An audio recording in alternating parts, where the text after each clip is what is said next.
semua, apakah kalian tahu apa itu keterampilan mendengarkan? Keterampilan mendengarkan adalah bagaimana cara kita dapat menyimak dan memahami apa yang dikatakan oleh orang lain. Nah, bagaimana sih caranya dan hal apa yang harus diperhatikan?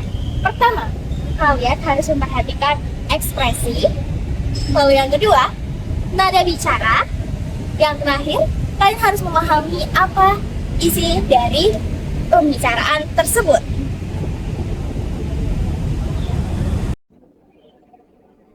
Nah, dari penjelasan yang sudah dijelaskan tadi, pastinya kita ingin tahu nih, apa saja langkah-langkah mendengarkan secara efektif. Yang pertama adalah menciptakan kehadiran penuh. Nah, menciptakan kehadiran penuh di sini kita memberikan fokus penuh kepada pembicara. Yang kedua adalah seleksi informasi. Seleksi informasi di sini kita gunakan untuk kita menyeleksi apa aja yang dibicarakan oleh pembicara yang kita gunakan untuk menanggapi atau kita gunakan sebagai informasi tambahan untuk kita sendiri. Yang ketiga adalah respon aktif. Respon aktif di sini kita bisa digunakan untuk menanggapi apa saja yang dibicarakan oleh pembicara. Kemudian, terdapat 5 hambatan guna dalam mendengarkan yang secara efektif. Yang pertama adalah keasikan sendiri. Biasanya orang-orang terlalu sering mementingkan atau memikirkan pembicaraan atau pemikiran mereka sehingga tidak mendengarkan lawan bicaranya. Yang kedua adalah prasangka, di mana biasanya para pendengar suka terlebih dulu menjelek-jelekan atau berpikir negatif mengenai apa yang akan dibicarakan oleh pembicara tersebut. Yang ketiga adalah kurang usaha, di para pendengar kurang berusaha untuk memahami apa yang dibicarakan oleh lawan bicaranya.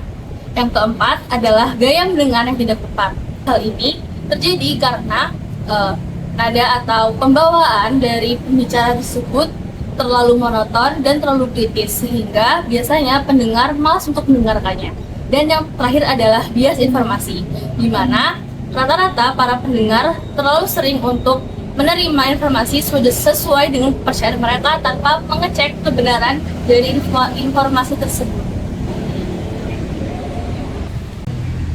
Nah, selain 5 hambatan yang pertama sudah teman saya jelaskan sebelumnya, terdapat 4 hambatan eksternal dalam mendengarkan.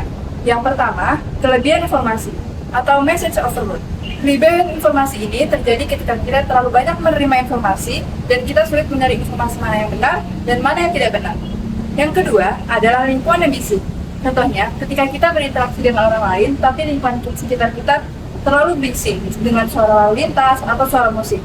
Hal ini membuat kita menjadi sulit untuk berkonsentrasi dengan lawan bicara kita. Yang ketiga adalah pesan yang ambigu. Maksud dari pesan yang ambigu ini adalah pesan yang tidak jelas atau bertele-tele, sehingga kita sulit untuk memahami makna yang ada dalam pesan tersebut. Dan yang terakhir adalah kesenjangan budaya dan bahasa. Nah, keadaan ini sering banget terjadi di sekitar kita. Contohnya, ketika kita mempunyai teman yang beda pulau dengan kita. Ini membuat kita sulit memahami budaya dan bahasa mereka dan membuat kita menjadi sering banget miskomunikasi. Mendengarkan secara efektif tentu memiliki banyak sekali manfaat dalam kehidupan sehari. Tentunya sebagai makhluk sosial, kita tentu perlu mendengarkan secara efektif. Terdapat sebuah manfaat dalam mendengarkan secara efektif. Yang pertama yaitu kita dapat menyelesaikan sebuah masalah dengan baik, menjadi manusia yang berpikir secara kritis. Kita dapat menggali sebuah informasi dengan baik tanpa terhalang oleh apapun itu, serta kita membuat sebuah keputusan dengan baik. Nah, jadi gimana sih cara untuk meningkatkan kemampuan mendengarkan? Berikut 4 tipsnya. Yang pertama, tidak memotong pembicaraan orang lain. Dengan tidak menyelah, Anda menunjukkan rasa hormat dan memberikan ruang lebih bagi lawan bicara untuk menyampaikan pendapatnya secara utuh. Yang kedua, memahami pesan dari lawan bicara secara runtut.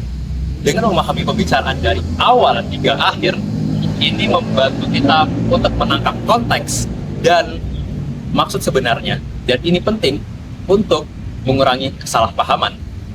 Yang ketiga, gunakan teknik parafrase dalam merespon. Dengan mengulang dan memvalidasi pesan dari lawan bicara dengan kata-kata kita sendiri, ini memastikan Anda memahami dan menunjukkan Anda memperhatikan pembicaraan. Terakhir, melatih empati dalam respon. Dengan menempatkan diri Anda pada posisi lawan bicara, ini akan membantu respon Anda menjadi terlihat lebih tulus.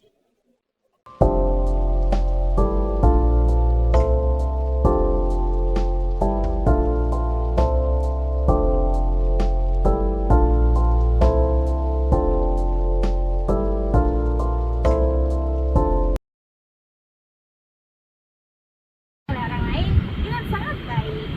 Nah, hal apa aja sih yang perlu kalian perhatikan dalam mendengarkan omongan gak?